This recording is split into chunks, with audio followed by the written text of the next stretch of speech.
Oh my God, I love her so. I had plans, but now, how long? Whatever the opposite of anal retentive is, that's me. If I don't take shit every day, I turn into a cunt. I'm telling you what. And I'll tell you, this is a true story. I had a show in downtown Boise, and I had to shit for 3 days, and I was like sweating, and I was, that when you get the wide stance on the toilet, and you're praying Jesus, and you're rocking every breath you can to work that thing out, and I was like, I can't do a show. I can't think with this fucking boulder in my rectum. And it's like, and I've got 2 hours to showtime. I think we need to do this. So I went to the Rite Aid and got me my first enema. Y'all's ever done? Oh, Jesus. Oh, yes. Jesus. First of all, reading the directions. They give you position with diagrams. It's like the Buddha Sutra or something. Either lay on your side or put your butt in the air. I don't know. No. And then the second part, it's been days, it says, insert gently. No shit. Insert gently. Insert gently. And then the next line was, and if you meet resistance, stop. Motherfucker, I haven't shit in days. If we don't meet resistance, why are we even here? Why are we even here? But the thing that I did right is I was curious. I weighed myself first.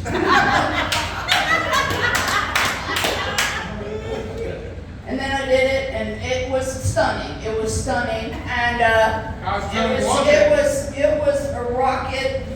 It hurt. It hurt a lot. I'm not gonna lie. I cried a little bit. And then I went and got back on the scale. I lost 12 pounds in 7 minutes. That's a miracle under Jesus. So, while we're talking assholes, I recently had a momentous milestone in my lifetime. I had my very first colonoscopy. Welcome to the club. Praise Jesus. It is a hallmark moment in your life. A lot of comedians do stuff about the prep. All I will say, if you've not been there, you do this drink, and then you're supposed to shit until it's coming out clear. I understood this concept. I have not shit like that in my time. Are you supposed to lose memories? Are you supposed to lose memories? And it turns out, if Versed and propofol are involved, Mama loves anal. Because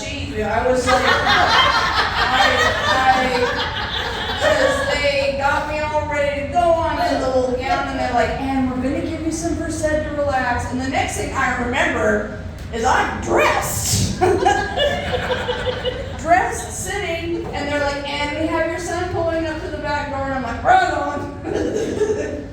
My son, God bless him, he was like, that is the best car drive I've ever had in my life. So I was just like, cheeseburger! I want a cheeseburger! I'll pay for it. Anyways, should I do real jokes now? Maybe. So like real do comedy routine, maybe? Okay. So I was out to lunch. We wanted to see a girlfriend of mine, as us ladies love to do. What is it about lunch? Lunch with the girls. Lunch. Now, I thought we were having a good engagement. I thought we were having a good time. We were getting ready to order the mimosas. And then she pops off with this. Oh, Tanya, you are over 50. Don't you think you're getting a little old to get by on your natural good looks? Have you considered wearing more makeup? Oh, the brass balls on this bitch. Who in the fuck does she think she is? I had no choice but to look her dead in the eye and go, fuck you, Mom. They get lippy in their 70s. You gotta check them hard to remind them who's picking out the goddamn nursing home, for fuck's sakes. Mom is getting a little faded, though. She actually got the diagnosis of Alzheimer's. We were not surprised. Not surprised. And I have to tell you the truth, this early phase, kind of fun. Kind of fun. Mom's personality is changing a little bit. She actually says the F word once in a while, loosened up a little bit, but she's lost track of some of the current events. Same lunch. She's really proud of me for doing comedy. She always wanted me to go on the stage, but she doesn't like that I swear. She doesn't like my subject matter. Dirty. So dirty. Tanya Sue. Yes, that name comes with a banjo. There's a federal grant program.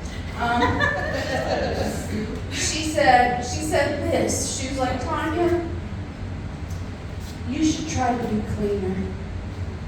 You know, you could learn a lot from Bill Cosby.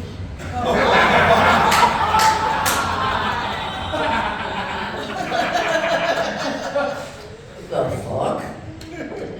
She was like, well, you know, he was very clean, and even as in the 60s as a black man. I don't know why she has to whisper that.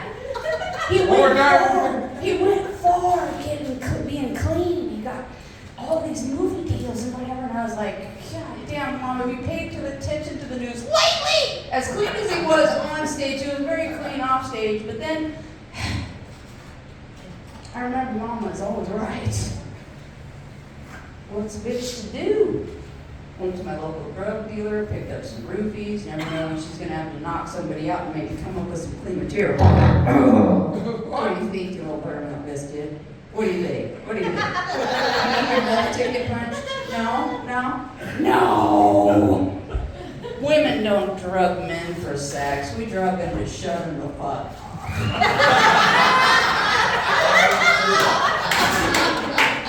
Good Christ. And to be honest, at my age, you know, I've broken a hip, I've blown out the knee. If you had the misfortune of ending up in bed with me, you got to be pulling your own fucking weight, son. You're going to be putting in some work, doing some laps. You want a position change, you're probably going to have to lift a bitch. Okay? I'm not just going to roll on my own. I'm not some sort of goddamn carp. Jesus. Get your head correct. We don't have you guys are fairly young. I consider myself an educator as well. We're going to have some learning moments. I'm going to have some older sisters come in. Okay. I was hanging out with an older gentleman friend of mine who's also single. And he was bitching to me about being single. And he was like, Tanya, I gotta tell you the truth. I'm really tired of banging these grannies with their pancake titties. It's like, son, you're 55. Pancakes are what's on the menu. Pour on some maple syrup and dig in. You're lucky you're getting fucking fed at this point.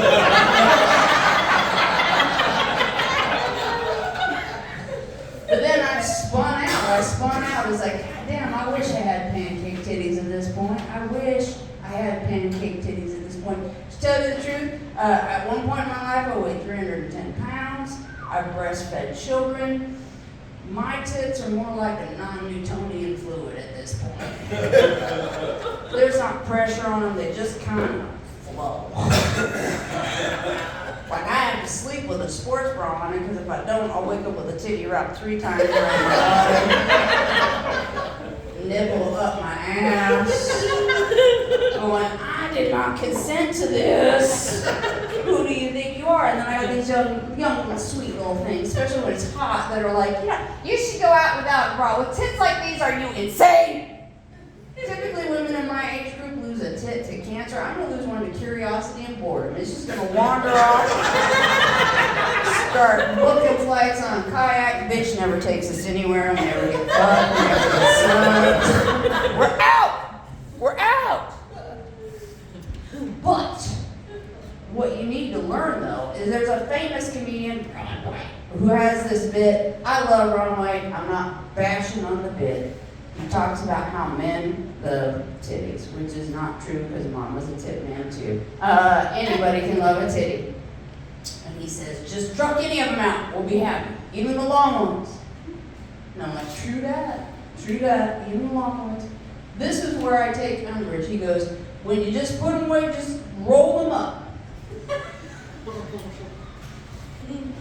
Do not take your tit rolling advice from a middle-aged man, young ladies. When you get to the long titty portion of the program, you practice that underhand roll. You might need some double-sided wig tape to make sure that, because especially if you're going to have exposed cleavage, you need that wig tape. So don't take your advice. Don't take your advice from middle-aged men about tit rolling. I mean, it's just not a good idea. It's not a good idea. There's a lot of feminists out there. I don't disagree with them. I consider myself a personist. Whatever. I just want everybody to get a fair shake. A fair shake. I don't think men are bad creatures. I think they're beautiful and lovely. That doesn't mean I don't have some motherfucking questions. Doesn't mean I don't understand. I understood a little bit more once I had a boy child. You learn a lot. I had made many young little boy children, and they like under 4, they all go through this phase where they just crank that wiener about 9 times. And then let it go and laugh.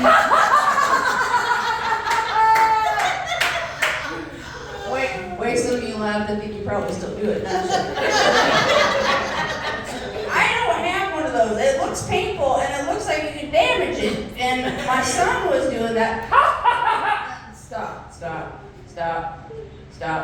You really shouldn't touch your wee-wee in front of your mom. We don't know if that's going to be a Pornhub channel soon, but it will be. But I was like, this is an opportunity to start sex ed. And I was like, what is that, my boy? And he's like, my penis! And I was like, that's right. And Mom has what? No penis! Prove it. No, prove it. Don't tempt me. Don't tempt me. And I was like, no, girls have a vagina. And he was like, yeah. And I was like, okay, so let's try this again. That's your penis! Because you're what? Boy! Cool. And girls have what? No penis! No. We went over this thing, have a vagina. One more time, son. What's that? Penis! Because you're a boy. Yes! And girls have what? Daddy issues? Boobies. He's not wrong. He did finally learn.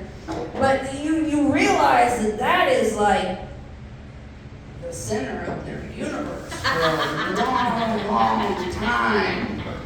Like that's like a big deal, which confuses the female folk in your life because and I say this with love. Y'all obsess about it too much. Y'all like the size, the girth, the length, the whatever. It's and in my generation there was a lot of men that would say things like, tell me it's the biggest one you've ever seen. I don't imagine that happens much anymore because we all have access to the internet. And besides the fact that who wants the biggest one you've ever seen? I got bored one time and I measured from my belly button to the punani. And it's 12 inches total with everything that's in there. Everything. And hear these guys trot off with, oh, women want a 10-inch dick. What am I going to do with a 10-inch dick? What in the unless I remove my liver and the lower lobe of my lung, where am I going to put it? Where am I going to put it? I've had like twice in my life. I've had that date that went well, and you take them home and they black, and you just, you go, it's been a great night. And I like you a lot, but I hate to break it to you, I do not possess an orifice that contends with what you have brought to the table. Put your clothes back on, I'll slap you on the ass and send you on your way.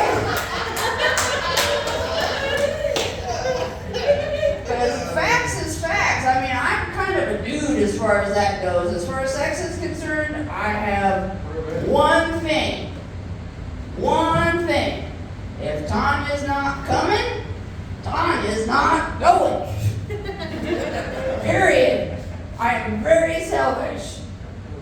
Very selfish. It's not nice. It's not a nice way to be, but it is the way I am. I can't help it. Now, we don't have we don't have the one young guy, so what have we learned? What have we learned? You're young relative to the rest of us. Does it feel good to be the baby in the building?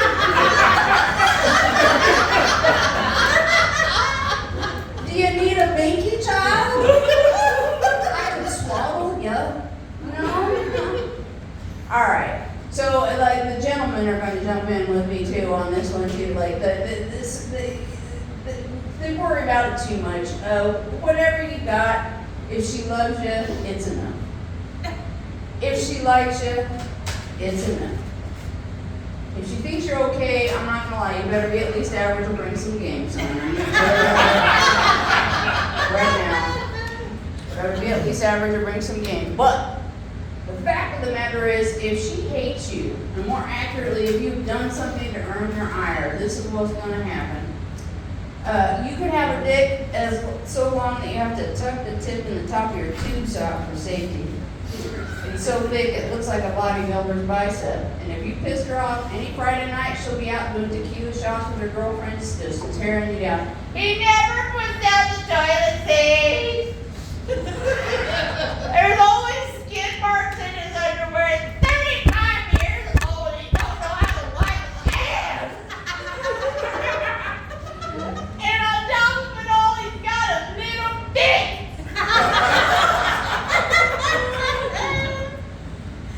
So we have learned what? It's not how much of a dick you have, it's how much of a dick you are. It's just a fact, it's just a fact. Can't change facts. I'm always learning new things, and sometimes I have moments where I think it's just I don't understand things because I'm old and the culture has shifted and times have changed.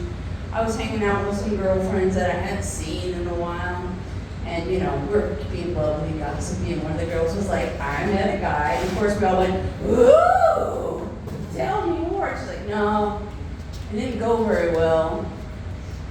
Took me out on his first date, and as soon as he sat down, put his phone face down on the table. And all the young girls went, "Ooh!" And I went, "What?"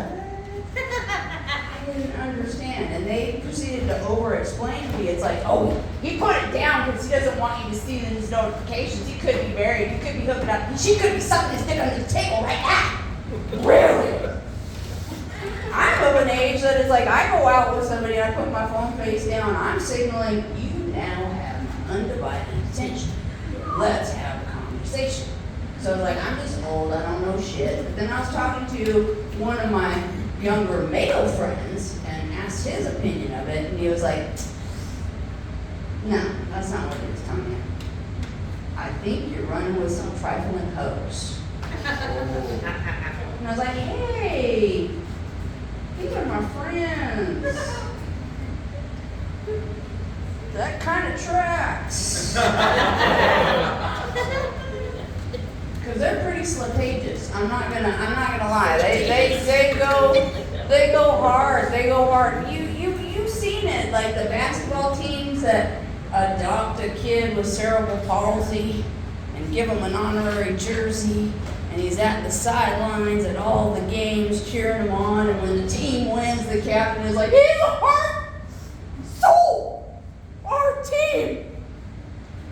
That's what I am to these bitches. I'm on the sidelines going, hey, go! Just shoot that pussy like a wet rubber band all the way across the bar. Whoever it is, good enough, good enough. Take him home. Give him your business. Yeah, and they're savages. They're savages. I go out with them, and we were out one time, and one of the little gals, we just gotten out. She got the call. She got the text. She's like, I'm out. I was like, oh, you got, instead of hunting, you already caught one. You know, she got the call of booty, as they say. And she just dipped. She didn't say goodbye, she just dipped. And one of the little friends comes wandering over and was like, where'd she go? Where'd she go? And I was like, well, you know, I was trying to be tactful. I didn't want to say she's probably already catching some rod right now. Because she probably was. And they were like, oh, she's getting some vitamin D right now. And I just flipped for a minute. I said, don't ever judge another bitch for getting some vitamin D, however they get their vitamin D. Don't y'all know your science? Vitamin D is the problem. You see the little old hunched up ladies, they call it osteoporosis. That's not what it is. It's a serious vitamin D deficiency. Because if you don't have enough vitamin D, you get rickets, your bone gets soft. That's why they get all crunched over. If you think I'm lying, go fuck the hell out of them.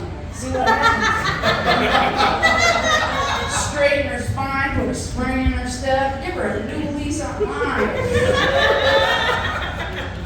Just not this old bitch. I took a vow of abstinence some time ago for reasons we're going to get into. I was married for 16 years, with the man for 18 years. I thought things were okay, not great, but okay. And he came home from work one day and said this to me. I've talked it over with my mother, and we've decided it's time for me to leave. Just with that statement, y'all know what I said. I said, good. I was always the second bitch in that. I was always second bitch. But I was a good wife. I was faithful. And then he left, and then I'm learning how to be a single mother, and I was getting laid off from a job, and I'd gotten diagnosed with cancer. Don't get sad. I lived. I survived. So there was a lot of turmoil going on, and I was hanging out with one of my male friends, and he was like, God, Tony, you just seem real depressed. When was the last time you, I was like, punch somebody in the liver? What are you talking about? What are you talking about? And he was like, no, you know, took a good deep digging. And I was like, I try not to lie, but I didn't want to tell him the truth, so I just said 2. And he was like, days, weeks, months. Oh, fuck, you're talking about years. You're talking about years. This is a crisis. There is good pussy going to waste. We need to do something today. And I was like, that's a lot of pressure. That is a lot of pressure. And he's like, no, I know somebody who's interested in you. A fellow I work with. You know him, the young one. I was like, he can't possibly be interested in me. Yes, I'm interested. So we set everything up. We swapped phone numbers. Whew. We made the date.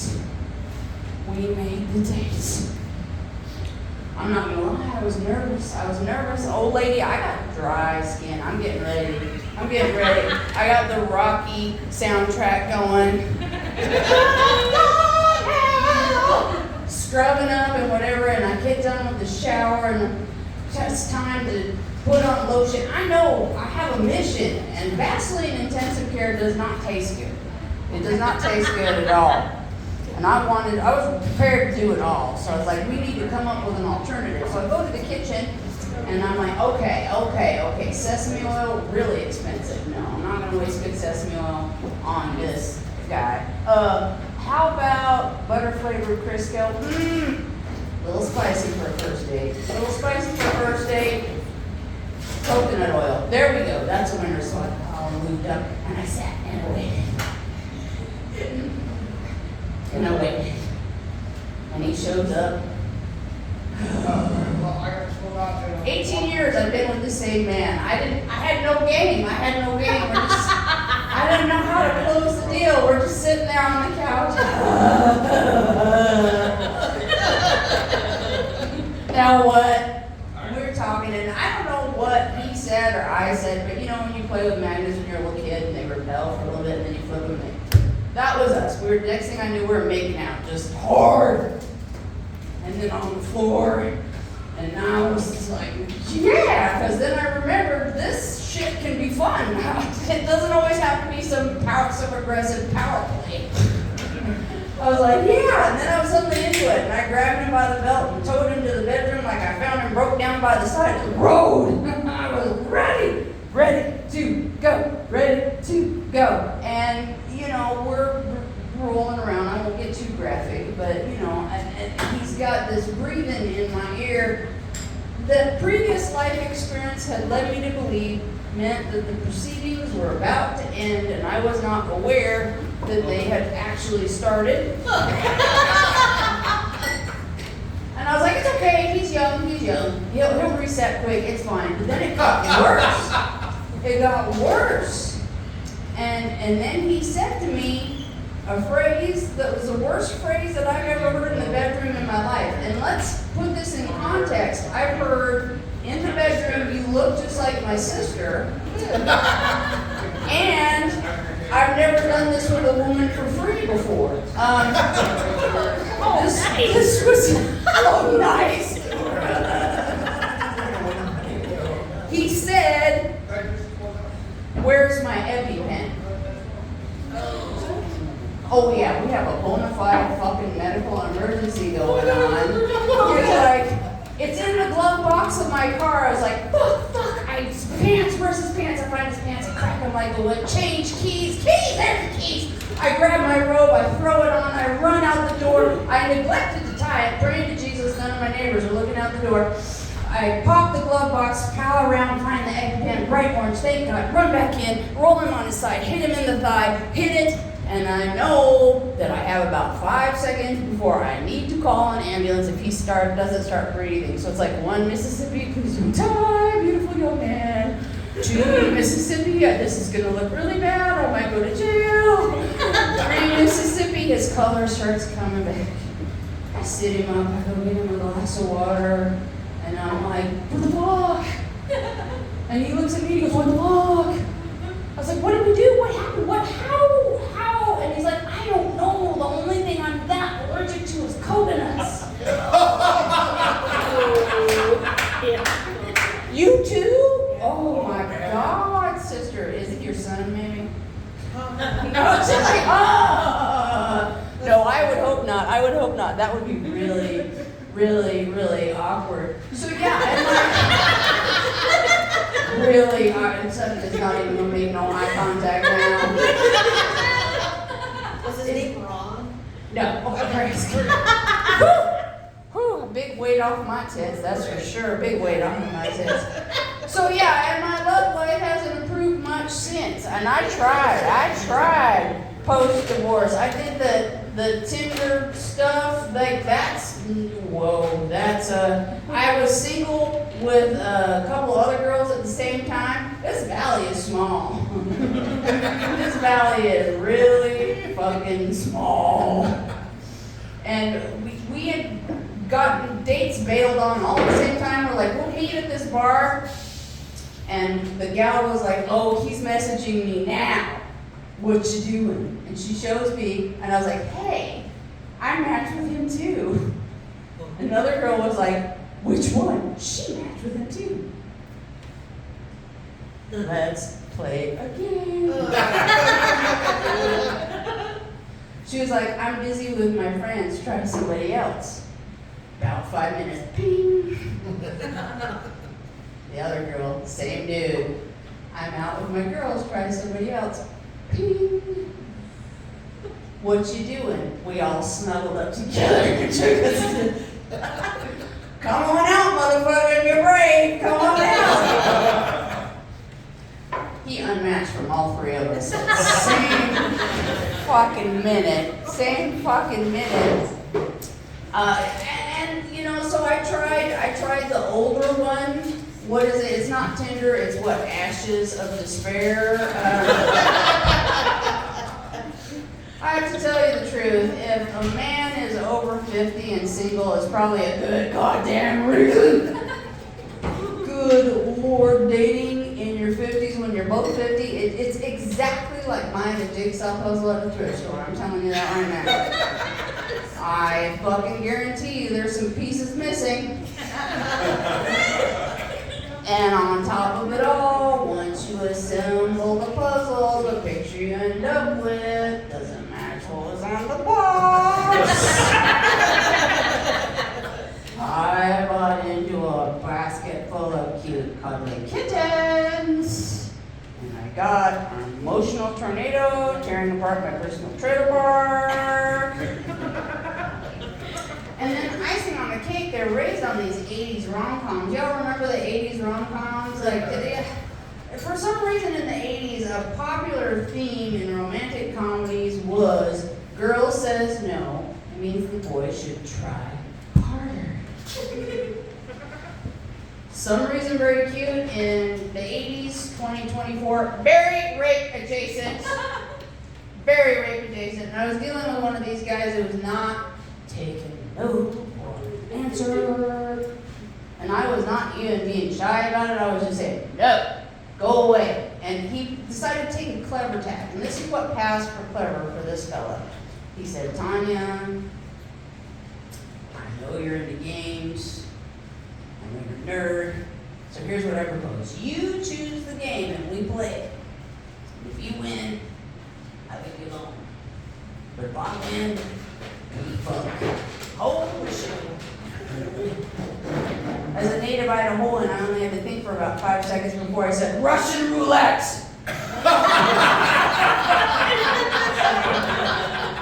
Because either way, I win. If you take the bullet, you're dead. And if I take a bullet, well, then you're stuck pumping away at my slowly cooling corpse. Was that a little hard? No. Yeah. And younger men, they're fun. They're fun, but ooh, doggy. First of all, you gotta get past they wanted to throw you a frat boy fuck. No. Women with some experience, like the unnecessary position changes, we know you're just trying not to bust too fast. You're not fooling anybody. And they come in way too hard, way too fast, right out of the gate. And it's like, son, I am an older woman. This is not a drag race. Welcome to the Indy 500, okay? You gotta be able to take a chicane in a corner and downshift and not spin out and die, you know? You gotta finesse it a little bit there, son. Fucking Jesus Christ. So I do find younger men to be exactly like the pockets in women's dress slacks. Shallow. Useless. In point of fact, wholly cosmetic. So if you happen to catch me with a 22 in my mouth at this point, it's going to be a caliber, not person. That is for sure. Oh. stretch, I gotta stretch. We got some young gals in here, more education time. Do you ever fake and know? No. Oh, you got a lady? Oh, well then I ain't gonna teach you shit. I ain't gonna teach you shit. I ain't gonna teach you shit. I usually have at least one younger lady that's we'll just forge on. So I don't understand ladies that fake it all. Haven't been married. It's a fucking trap.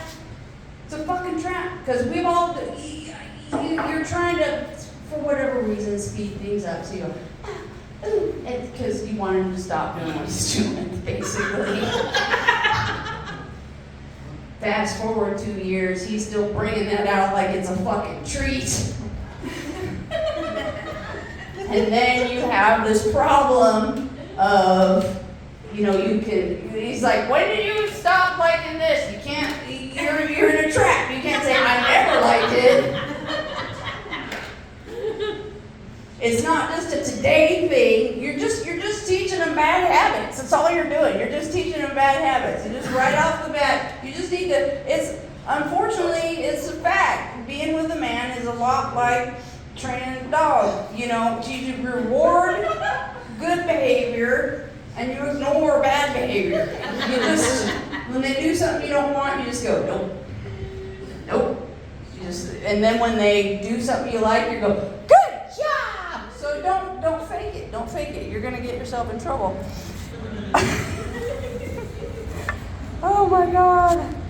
I had a long day. I do have my notes here. This is not an age thing. Not an age thing.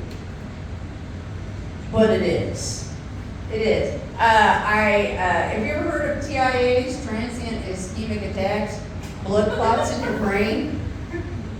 I've had that since I was 23. I'm medicated for it. I know I had one recently because I rolled up on a fucker that I've known for years and I went, hey! Tell me your name. And he's like, you've known me for 10 years. And I was like, I know, but your name got erased. Thank God he knew me and I didn't have to explain anything. So I am getting a little lost in my own head here. I can't help it. Oh, so I am intentionally absent. I'm so far into that I have redecorated my bedroom with neon flashing lights that slowly go service only. Just in case I forget. And when you're an older lady with gray hair, especially in a state this religious, people start thinking that it might be a God thing. Maybe I'm judging sinners. Maybe I'm thinking that you're bad because you're out there slinging some puss. Because you're out there being a naughty little biscuit. My darling sweet angel. Do you think I judge you for your potentially contagious ways? I don't care. Sorry. That's a good answer. No. I would never judge anybody on their potentially contagious ways, especially women folk. I have a theory based on a very long acid trip. And it goes something like this. Pussy availability is an internal continuum. The amount of tuna getting towed to Pound Town tonight is the same amount of pussy that got sloppy last night, and the same amount of pussy that's going to get traumatized tomorrow night. Which means there is no such thing as a slut. No such thing. They're just unfortunate souls out there taking up the slack of those of us that retired. Because let me assure you, there's been more loads dropped here than at a discount laundromat. I've seen more clips dropped than at that country music festival in Las Vegas. No, don't all that. Mama's tubes are tied. No children died in any of my mass shootings. his children are safe. We will have no problems with that.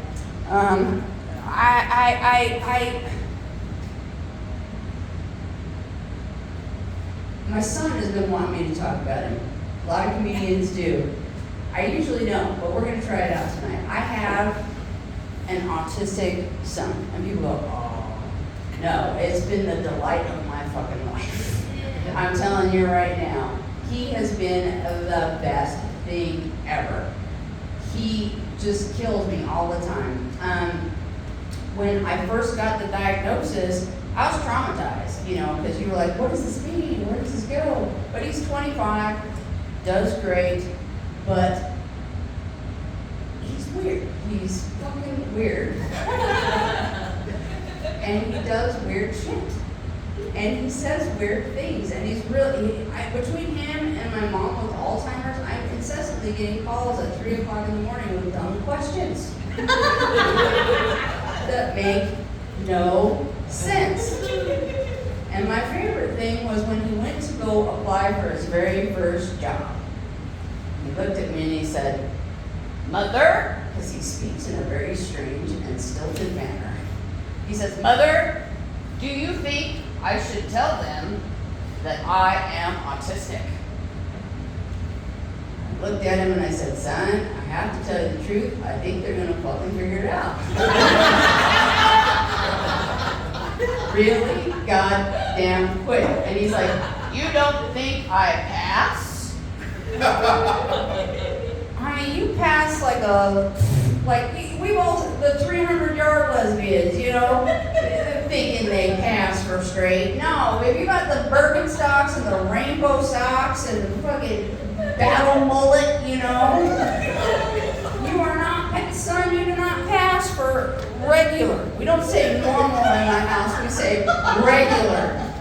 You don't pass for regular at all, son. And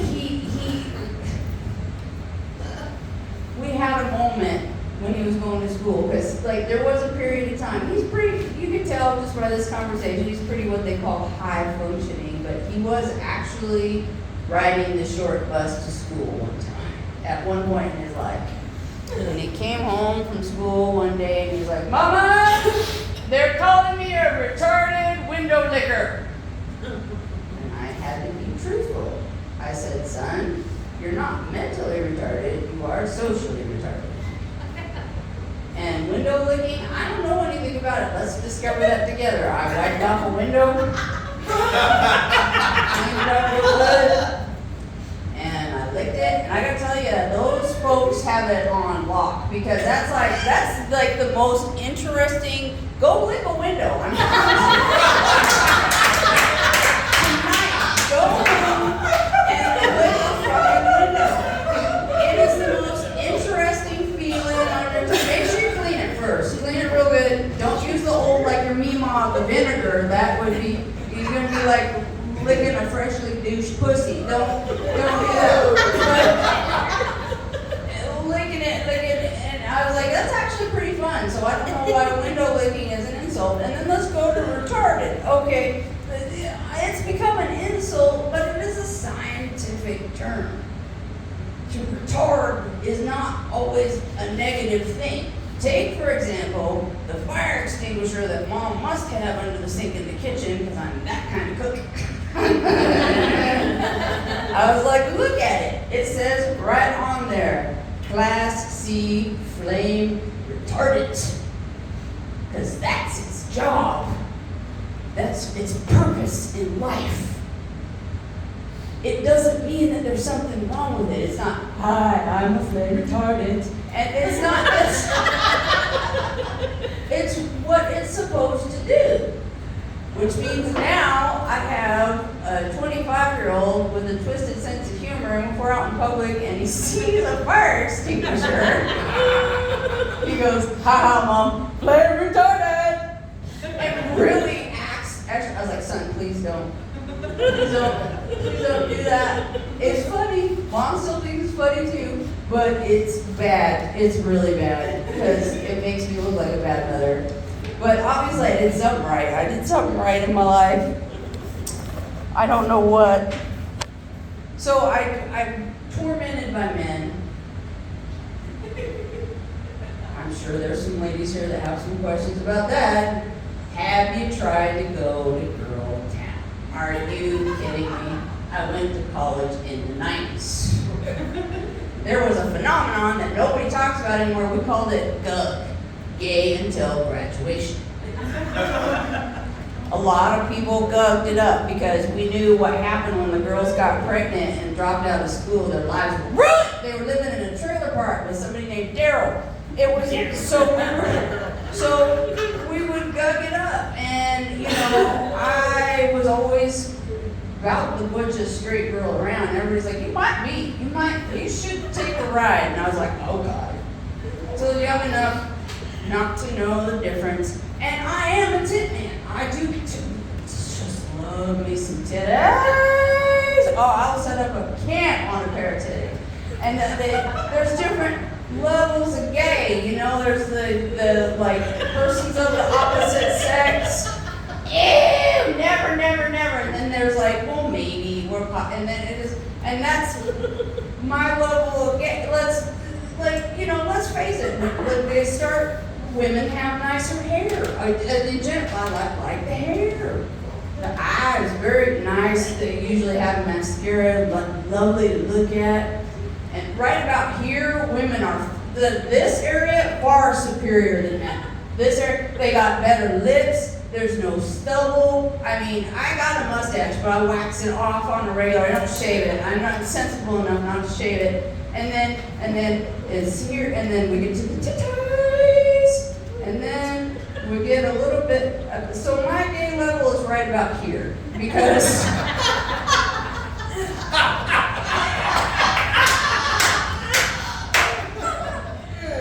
There's nothing wrong with this stuff, but dealing with someone else's?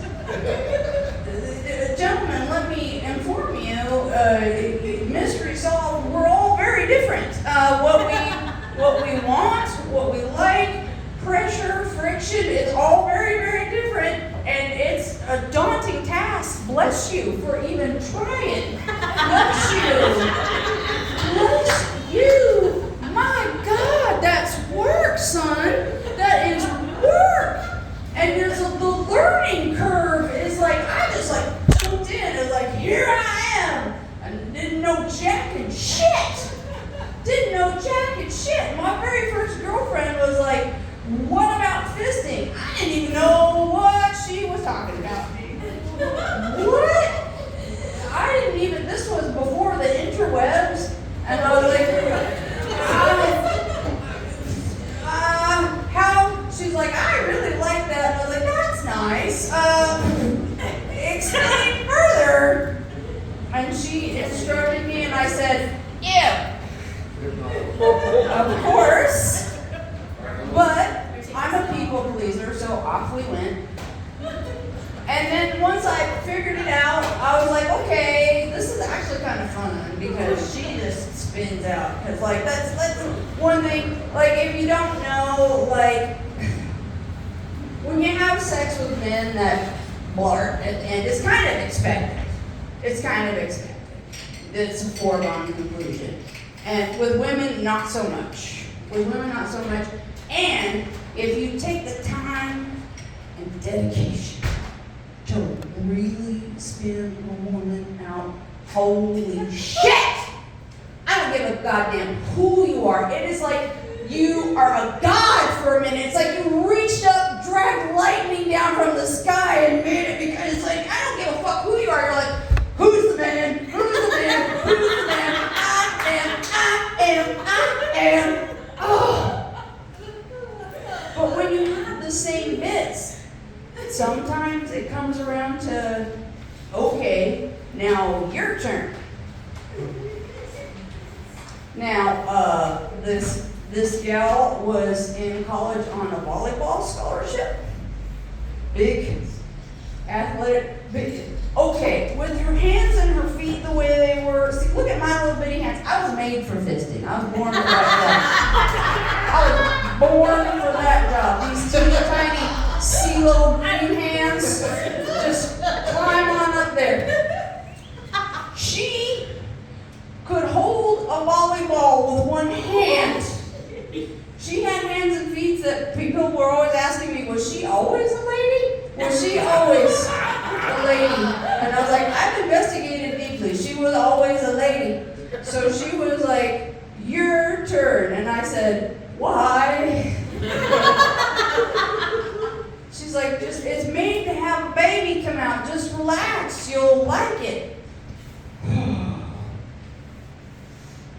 So about an hour and a half later, I'm holding on to the headboard, screaming my head off, more lube! More lube! And she's screaming, relax, relax!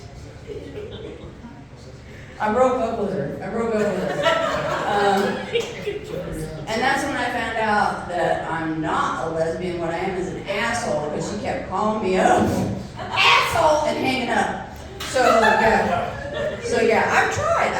Ladies are wonderful. I don't know, they're the best thing in the world. I have a lot of lady friends. But I can't go there. I can't do it. I can't do it. Are we out? Did you hurt your feet? Oh, you're playing with your ring. Okay. I'm making him question marriage in general. He's like, what have I done to this? She dragged me out here and I'm listening to this cranky old bitch for hours. For hours. I can't help it. I was made this way.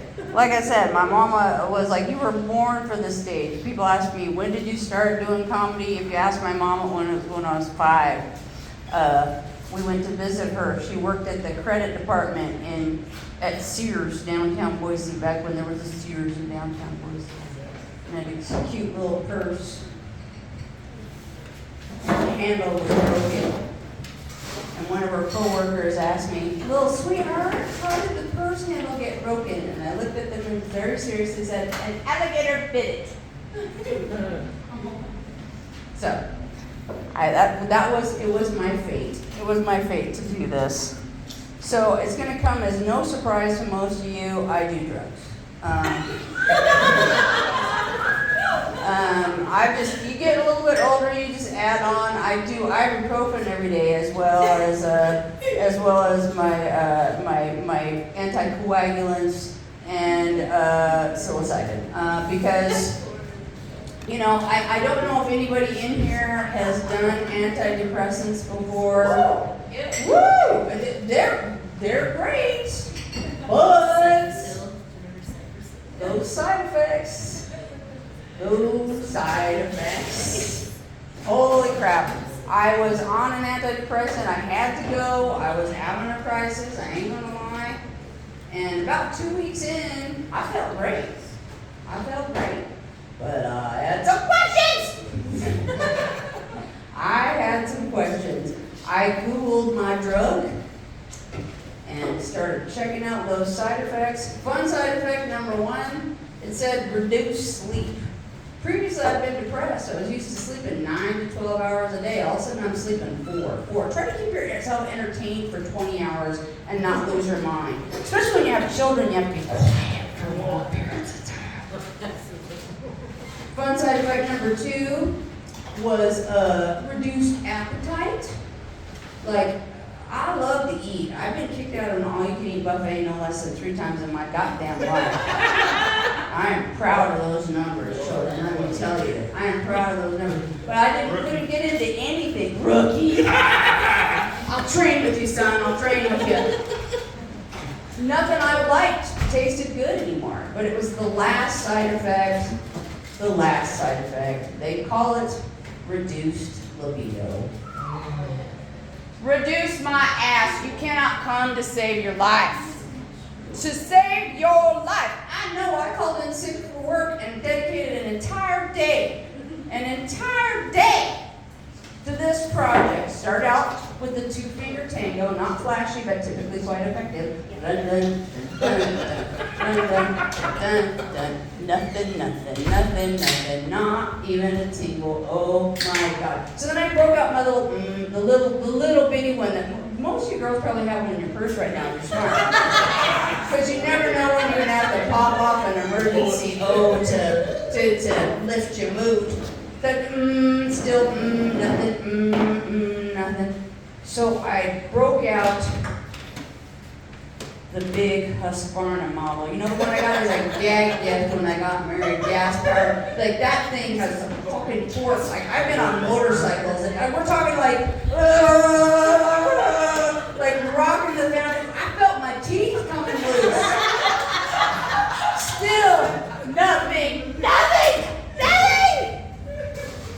And that's when I decided I had to start microdosing. So while it's not as effective, for the love of God, no matter how good I feel, if I can't eat, and if I can't sleep, and if I can't come, what the fuck do I have to live for?